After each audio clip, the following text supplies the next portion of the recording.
I got the cash in the bags. 호주에서 배낭여행 중 사라진 여성, 경찰, 구조대원 그리고 민간자원봉사자까지 참여해 대대적인 수색 작업을 펼치지만 사건을 해결할 그 어떤 실마리도 찾지 못합니다. 사람들의 머릿속에서 이 사건에 대한 기억이 사라져갈 때쯤 새로운 결정적인 증거가 나타나고 이로 인해 사건은 새로운 국면을 맞게 됩니다. 무슨 일이 있었던 것일까요? 오늘 이야기 시작하겠습니다. 헨리 도드, 1981년 11월 영국에서 태어났습니다. 아버지 레이몬드, 어머니 마가렛, 4명의 형제자매 그리고 헤일리, 이렇게 모두 7식구가 함께 살았습니다. 헤일리는 셋째 딸이었죠. 헤일리의 아버지는 장사를 했고 어머니는 가정주부로 경제적으로 꽤 부유한 편에 속했습니다. 헤일리가 8살이 되던 1990년, 헤일리의 부모는 아이들을 데리고 영국을 떠나 호주로 이민을 갑니다. 서호주 만두라.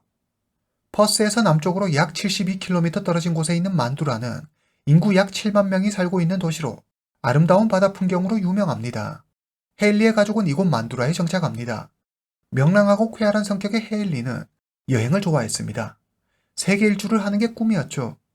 1999년 7월, 고등학교를 졸업한 헤일리는 친구와 함께 졸업여행을 가기로 합니다. 여행 계획도 순조롭게 진행되고 있었고 부모님께도 허락도 받아 이제 떠나는 일만 남았습니다. 헤일리는 너무 행복했습니다. 이때까지만 해도 몰랐습니다. 이것이 인생의 마지막 여행이 될 줄은 말이죠. 1999년 7월 20일 화요일, 서호주 만두라. 7월의 호주는 겨울이지만 해안에 인접해 있는 만두라는 따뜻했습니다. 오늘은 헤일리와 그녀의 친구 리사가 여행을 떠나는 날입니다. 두 사람은 여행을 위한 만반의 준비를 마쳤습니다. 헤일리와 리사는 만두라를 출발해 해안선을 따라 호주의 모든 해안 도시를 다닐 계획입니다. 여행 경비가 충분하지 않았던 두 사람은 돈을 아끼기 위해 종종 히치하이킹을 하기로 하죠. 이틀 후 1999년 7월 22일, 헤일리와 리사는 만두라에서 북쪽으로 420km 떨어진 동가라에 도착합니다. 두 사람은 이곳에서 양털깎이 아르바이트를 구합니다. 이후 여행을 위한 경비를 마련하기 위해서였죠. 헤일리와 리사는 가족들이 걱정하지 않도록 하루도 빠짐없이 집에 연락합니다. 7월 27일, 헤일리와 리사는 동가라에 있는 쇼핑몰에 가서 쇼핑을 합니다. 헤일리는 십자가 모양의 귀걸이를 한 쌍 삽니다. 가운데에 작은 푸른색 터키석이 박혀있는 정교하게 만든 귀걸이였죠. 7월 29일 오전 8시, 양털깎이 아르바이트를 시작하고 일주일 후 헤일리는 예전에 함께 지냈던 친한 가족의 농장에 가기로 합니다. 그 농장은 동가라에서 210km 떨어진 무라에 있었습니다. 헤일리는 동가라에서 무라까지 히치하이킹을 해서 갈 생각입니다. 헤일리는 무라에 갈 생각에 혼자 신이 났습니다. 리사는 헤일리가 혼자 떠나는 것이 불안했지만 지도와 호신용 칼 한 자루, 그리고 도착하면 자기에게 전화하라며 $5를 챙겨주면서 조심히 잘 다녀오라고 말합니다. 리사와 인사를 하고 헤일리는 연갈색 배낭을 메고 혼자 길을 나섭니다. 오전 9시 45분, 헤일리는 브랜드 하이웨이를 걷고 있습니다. 주유소에 도착한 그녀는 트럭 운전사에게 다가가 말합니다. 죄송한데 혹시 무라까지 태워줄 수 있어요? 트럭 운전사는 베징가라로 가는 중이라며 방향이 같으니 흔쾌히 태워주겠다고 합니다. 무라는 베징가라에서 약 53km 떨어진 곳에 있습니다. 헤일리는 트럭을 타고 떠납니다. 오전 10시 25분, 헤일리가 탄 트럭이 베징가라 주유소 로드하우스로 천천히 들어옵니다. 주유소 주변에는 집 몇 채만이 흩어져 있었습니다. 헤일리는 트럭 운전사에게 고맙다고 인사하고 트럭에서 내립니다. 오전 10시 30분, 트럭에서 내린 헤일리는 가게로 가서 감자칩과 물을 한 통 삽니다. 베징가라는 크고 넓었지만 사람은 별로 안 보였습니다. 헤일리는 혼자 길을 걷고 있습니다. 가끔 지나가는 차 몇 대만 보일 뿐이었죠. 그렇게 얼마를 걸었을까? 한참을 걷고 있는데 뒤에서 자동차 소리가 들렸습니다. 헤일리는 걸음을 멈추고 자동차를 향해 손을 흔듭니다. 어느새 밤이 되었습니다. 헤일리의 어머니 마가렛은 딸 헤일리가 무라의 농장에 도착하지 않았다는 사실을 알게 됩니다. 뭔가 잘못됐다는 것을 느낀 어머니는 동가라에 있는 헤일리의 숙소로 전화합니다. 헤일리의 친구 리사가 말합니다. 어제 오전에 헤일리가 여길 떠나고 한 번도 연락한 적이 없어요. 그래서 지금 어디에 있는지 몰라요. 딸 헤일리에게 문제가 일어난 것이 분명했습니다. 어머니 마가렛은 경찰에 전화해 도움을 요청합니다. 신고를 접수한 경찰은 조사에 착수합니다. 경찰은 헤일리의 가족과 친구 리사를 중심으로 단문 조사를 실시해 헤일리가 사라진 당일 밤 그녀의 동선을 파악합니다. 경찰은 먼저 29일 오전 헤일리가 있던 베징가라로 향합니다. 경찰은 헤일리가 트럭에서 내려 감자칩과 물을 산 베징가라 주유소에서 물하러 가는 길을 수색합니다. 경찰은 현지인들의 도움을 받아 인적이 드문 숲속 오솔길과 황무지까지 곳곳을 수색합니다. 베징가라에 도착한 헤일리의 가족과 친구 리사는 헤일리를 찾는 전단을 만듭니다. 그들은 거리로 나가 사람들에게 헤일리의 사진과 신상이 적혀있는 전단을 배포하며 목격자들의 제보를 당부합니다. 얼마 지나지 않아 몇몇 목격자들의 제보가 들어옵니다. 경찰은 목격자들이 제공한 정보를 바탕으로 헤일리가 사라지던 날 그녀에게 있었던 일을 시간대별로 정리합니다. 그럼 그날 헤일리에게 어떤 일들이 있었는지 알아보겠습니다. 사건 당일 7월 29일 오전 10시 45분 헤일리는 베징가라 주유소를 떠나 길을 따라 북쪽으로 걸어갑니다. 작은 여관을 지나니 골프장이 보입니다. 그때 헤일리가 지나가는 차 한 대를 세웁니다. 여성 운전자는 헤일리에게 얼른 타라며 손짓합니다. 히치하이킹에 쉽게 성공한 헤일리는 곧 무라에 도착한다는 생각에 싱글벙글 기분이 좋습니다. 그런데 헤일리는 자신이 지금 브랜드 하이웨이 위를 달린다는 사실을 깨닫습니다. 브랜드 하이웨이로 가면 헤일리가 가려고 하는 방향과 반대로 가게 됩니다. 헤일리는 차 운전자에게 버럭 화를 냅니다. 오전 11시 헤일리를 태운 차가 윈자디 로드에 섭니다. 여기는 베징가라 주유소에서 북동쪽으로 약 11km 떨어진 곳입니다. 헤일리를 태워준 운전자는 화를 내며 헤일리의 배낭을 창밖으로 던져버립니다. 그리고 차문을 열고 헤일리를 차 밖으로 밀칩니다. 먼지를 일으키며 차가 빠른 속도로 떠납니다. 헤일리는 멍하니 그 자리에 서서 떠나는 차의 뒷모습을 바라봅니다. 잠깐 화를 식힌 헤일리는 바닥에 내동댕이 쳐진 배낭을 들어 없어진 물건은 없는지 가방 안을 확인합니다. 헤일리는 길을 따라 남쪽으로 걷습니다. 괜히 시간만 허비했다는 생각에 생각할수록 화가 났습니다. 그래서였을까요? 헤일리는 지나가는 차는 신경도 쓰지 않고 그저 고개를 숙인 채 걷기만 했습니다. 그런데 빠르게 달리던 자동차 한 대가 속도를 줄이더니 헤일리 쪽으로 다가옵니다. 도움이 필요하니? 헤일리는 무라에 있는 농장에 가는 중이라며 자신의 무라까지 태워줄 수 있냐고 묻습니다. 운전석에 앉은 남성이 잠시 생각하더니 말합니다. 무라까지는 아니지만 가는 길에 내려줄게. 얼른 타. 남쪽으로 약 5km 정도 달린 뒤 차는 베징가라 초등학교가 있는 교차로 부근에 섭니다. 헤일리는 차에서 내려 차를 태워준 남성에게 인사를 합니다. 오전 11시 40분 헤일리는 자신이 내린 곳에서 동쪽으로 약 5km 떨어진 길에 쪼그려 앉아 배낭을 뒤적거리고 있습니다. 이 모습이 그녀의 마지막 모습이었습니다. 이후 그녀를 본 사람은 아무도 없습니다. 도널드라는 남성이 집에서 TV를 보고 있습니다. 그는 처음에 헤일리를 베징가라 주유소까지 태워준 트럭 기사였습니다. 뉴스에서 실종된 한 소녀에 대해 보도하는데 소녀의 모습이 어딘가 모르게 낯이 익었습니다. 가만히 생각해보니 며칠 전 자기가 트럭에 태워준 헤일리였습니다. 그는 경찰에 전화해 그날 헤일리를 만났던 일에 대해 말합니다. 그날 오전 커다란 배낭을 메고 혼자 걸어가고 있는 헤일리를 봤어요. 한 14살 정도 돼 보였는데 혼자 있는 게 위험해 보여 차에 태워줬죠. 베징가라 주유소 로드하우스까지 데려다 줬어요. 헤일리는 무라에 있는 친한 가족의 농장에서 8월 2일까지 있다가 다시 동가라로 돌아갈 거라고 해서 제 이름과 전화번호를 알려주며 돌아갈 때도 태워줄 테니 저한테 연락하라고 했어요. 도널드는 그날 자기가 헤일리를 무라까지 데려다 줄 걸 그랬다며 매우 안타까워했습니다. 헨리 도드 1981년생으로 당시 나이 17세, 키 155cm, 왜소한 몸의 헤일리는 사건 당일 청바지와 검은색 상의, 회색 후드 점퍼를 입고 있었습니다. 그리고 갈색 등산화를 신고 십자가 모양의 귀걸이를 하고 있었죠. 경찰은 헤일리가 마지막으로 목격된 장소를 중심으로 그 주변을 조사합니다. 그러다 수상한 남성 한 명을 발견합니다. 그는 과거에 한 여성에게 지저분하게 굴어 전과가 있었습니다. 경찰은 해당 남성이 헤일리의 실종과 밀접한 관련이 있다고 의심했습니다. 남성은 흰색 자동차 한 대를 가지고 있었는데 차에는 충돌사고 흔적이 있었습니다. 그는 말합니다.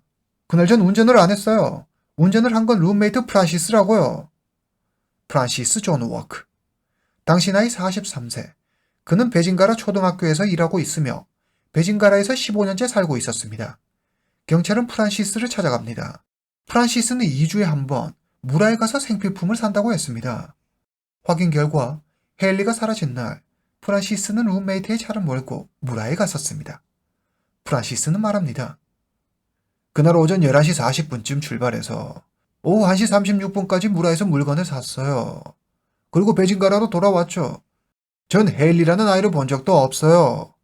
경찰이 차에 있는 사고 흔적에 대해 묻자 프란시스는 대답합니다. 그날 교통사고를 당했어요. 그래서 병원까지 다녀온걸요. 프란시스가 무라에서 베징가라로 돌아온 시간대와 베징가라에서 무라로 가는 길이었던 헤일리가 사라진 시간대가 비슷하고 자동차에 난 사고 흔적까지. 경찰은 프란시스가 의심스러웠습니다. 어쩌면 그가 교통사고를 일으켜 헤일리가 숨지고 숨진 헤일리를 그가 어딘가에 유기했을 수도 있습니다. 경찰은 프란시스가 살고 있는 집을 조사합니다. 그의 집은 붉은 벽돌로 지어진 단층 주택으로 주변은 온통 숲과 황무지뿐이었습니다. 경찰은 프란시스의 집에서 사건과 관련된 이렇다 할 단서를 찾지 못합니다. 경찰은 혹시나 하는 마음에 사고난 흰색 차량에 자동차 좌석 시트를 증거물로 보관합니다. 프란시스의 유죄를 입증할 만한 결정적 증거를 찾지 못해 경찰은 하는 수 없이 그를 수사선상에서 배제합니다. 이렇게 사건은 점점 미궁 속으로 빠집니다. 사건 해결의 기미가 보이지 않자 경찰은 헤일리가 단순 가출을 했을 가능성 또한 고려해 봅니다. 헤일리는 올 3월부터 집을 나와 친구와 함께 살았습니다. 경찰은 헤일리가 가족과 문제가 있어 집을 나온 것은 아닌지 의심했습니다. 헤일리의 가족은 말도 안 되는 소리라며 강하게 반박합니다. 헤일리는 여행하는 내내 하루도 빼놓지 않고 가족에게 전화하고 엽서도 보냈습니다. 이웃들 역시 헤일리네 집은 화목해 보였다고 했습니다. 아무런 성과 없이 안타까운 시간만 흘러가고 경찰의 수사는 그 후로도 몇 년 동안 계속됐습니다. 경찰은 베징가라 지역의 용의자 130명을 선별해 조사를 진행합니다. 그중 무라에 있는 한 학교의 교사 마크 펜들턴이라는 남성에 주목합니다. 그는 사실 전과자였는데 사건 당일 병과를 내고 출근하지 않았습니다. 이 때문에 경찰은 마크를 의심했지만 그의 범행을 뒷받침할 증거는 찾지 못합니다.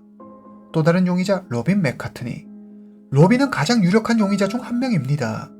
헤일리 사건 5개월 뒤 로빈은 해변에서 여성의 목숨을 빼앗아 14년형을 선고받습니다. 그는 교도소 안에서 헤일리와 그녀의 가족 사진 그리고 헤일리의 실종 사건에 관한 기사들을 벽에 붙여놓고는 이렇게 말했습니다.